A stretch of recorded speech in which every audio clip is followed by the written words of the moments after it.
উদাহরণ। নবী আলাইহিস সালাম নিজে যেরকম আমল করতেন, নিজের পরিবারদেরকে জাগিয়ে দিতেন। এমনকি হযরত আলী রাদিয়াল্লাহু তাআলা আনহু, ফাতেমা, তারা তো একটু দূরে, নবীজি সেখান থেকে এসে আলী এবং ফাতেমা রাদিয়াল্লাহু তাআলা আনহুমাকে তাহাজ্জুদের জন্য জাগিয়ে দিতেন। সুবহানাল্লাহ। তাহলে কি পরিমাণ গুরুত্ব রাখে। নবী আলাইহিস সালাম ফজিলত বয়ান করেছেন যে যারা পরিবারকে জাগিয়ে দিবে তাহলে তাদের কি ফজিলত হবে। ইবনে মাজাহ শরীফের 1336 নম্বর হাদিস, আন নবী হুরায়রা রাদিয়াল্লাহু তাআলা আনহু قال قال رسول الله صلى الله عليه وسلم رحم الله رجلا قام من الليل فصلى وايقظ امراته فصلت। আল্লাহ তাআলা সেই পুরুষের উপরে রহম করুন যে রাত্রিতে দাঁড়ায় এবং তাহাজ্জুদের নামাজ আদায় করে, ওয়াইকায ইমরাতাহু ফাসাল্লাত, অতঃপর সে দাঁড়ানোর পরে তার স্ত্রীকেও জাগিয়ে দেয়। ফাইন আবাদ রশফি ওয়াজহিহাল মা, আর স্ত্রী যদি উঠতে গড়িমসি করে তাহলে তার ঘুম ভাঙার জন্য মুখের মধ্যে পানি ছিটিয়ে দেয়। তো আল্লাহর নবী এমন পুরুষের জন্য কি করলেন? রহমতের দোয়া করলেন যে নিজে উঠবে এবং কাকে জাগাই দিবে? স্ত্রীকে জাগাই দিবে। এরপরে বলেন রহিমাল্লাহু ইমরাতান কামাত মিনাল লাইলি ফাসাল্লাত, আল্লাহ তাআলা ওই স্ত্রীর প্রতি রহম করুন যে স্ত্রী মহিলা নিজেও তাহাজ্জুদের জন্য উঠে তাহাজ্জুদের নামাজ আদায় করে। ওয়াইকাযাত যাওজাহা ফাসাল্লা, অতঃপর তার স্বামীকে জাগিয়ে দেয়, তার স্বামী তাহাজ্জুদের নামাজ আদায় করে। বলছে ফাইন আবা রাশাত ফি ওয়াজহিল মা, আর যদি ওই স্বামী উঠতে গড়িমসি করে তাহলে তার ঘুম ভাঙার জন্য স্ত্রী তার মুখের মধ্যে পানি ছিটিয়ে দেয়। আমরা দিলে তো ঝগড়া লাগিয়ে দেবে নাকি, যে এটা শরীয়ত। নবী আলাইহিস সালাম উম্মতকে উদ্বুদ্ধ করতেছে কিসের ব্যাপারে? বলেন, তাহাজ্জুদের নামাজের ব্যাপারে। আর যারা এই কাজটা করবে তাদের জন্য আল্লাহ নবী কি কিসের দোয়া দিলেন? রহমতের দোয়া দিলেন। আরো ফজিলত বয়ান করেছে যে যেই সমস্ত স্বামী স্ত্রী তারা তাহাজ্জুদের জন্য উঠবে, যে কমপক্ষে 2 রাকাত নামাজ পড়বে। কয় রাকাত বলেন?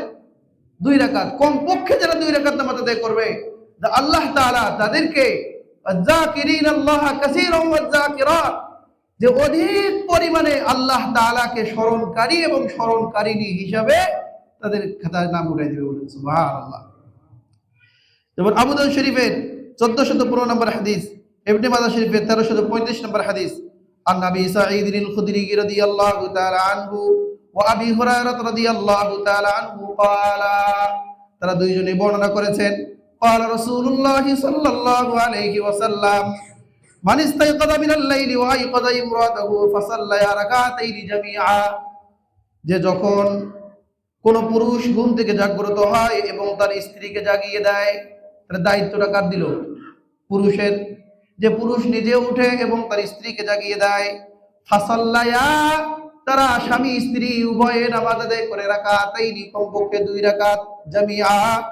নবীজি বলেন কুতিবা মিনায-যাকিরিনাল্লাহ কাসীরান ওয়াজ-যাকিরাত, তাদেরকে আল্লাহ তাআলাকে অধিক পরিমাণে স্মরণকারী এবং স্মরণকারিণী হিসাবে লিখে দেয়। তো এইভাবে করে তাহলে আমাদের সন্তানরা যারা আছে, তাহলে এখানে তো স্ত্রীর কথা আসলো, তাহলে আমাদের অধীনস্থ যারা আছে তো সকলের ক্ষেত্রেই এই হাদিস কি প্রযোজ্য। মোল্লা কারি রহমতুল্লাহ আলাইহি মিশকাত শরীফ এর ব্যাখ্যা গ্রন্থ মিরকাতুল মাফাতিহ সেখানে উল্লেখ করেছেন যে আই ইমরাতাহু ওয়া নিসাআহু ওয়া আওলাদাহু ওয়া আকারিবাহু ওয়া আবিদাহু ওয়া ইমাআহু, যে তার অধীনস্থে ছেলে মেয়ে দাস দাসী যারা আছে, যে সকলেই এই হাদিসের অন্তর্ভুক্ত এবং সকলকে সে কি করে দিবে? জাগিয়ে দিবে, এবং যদি নামাজ আদায় করে অনুরূপ সে সওয়াব পেয়ে যাবে। আল্লামা বদরুদ্দীন আইনি রহমতুল্লাহ আলাইহি ব্যাখ্যা শরীফের মানে বুখারী শরীফের ব্যাখ্যা গ্রন্থ তিনি লিখেছেন, তো তিনি এই হাদিস থেকে দলিল পেশ করেছেন যে ওয়াহাদা ইয়াদুল্লু আলা আন্না ইকরাহ আহাদিন আলা খাইরি নাহবু ইয়াজুজু বাল হুয়া ইউস্তাহাব্বু, যে এত মুবারকপূর্ণ আমল আদায় করার জন্য কাউকে চাপ প্রয়োগ করা, আমরা যেরকম আমাদের ছাত্রদেরকে ব্যাট দিয়ে পিড়ায় কি করে দিই, উঠাই দিই। এখন বলবে যে এটা তো মুস্তাহাব আমল, মুস্তাহাবের জন্য তো কোনো বাড়াবাড়ি করা যাবে না, লজিক পেশ করবে।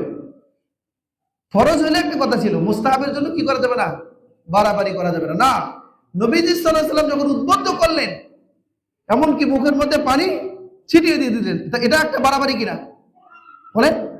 উঠতে চাচ্ছে না, মুখের মধ্যে ঠান্ডা পানি ছিটাই দিচ্ছে। তো এটা যেরকম বৈধ, ঠিক যারা অধীনস্থ থাকবে তাদেরকে দরকার পড়ে পিটিয়ে হলেও তাকে এই আমলটা তার ওজুদের মধ্যে নিয়ে আসা, এটা বরং জায়েজ না, বরং মুস্তাহাব। বলেন, শুধু জায়েজ না, বরং কি মুস্তাহাব।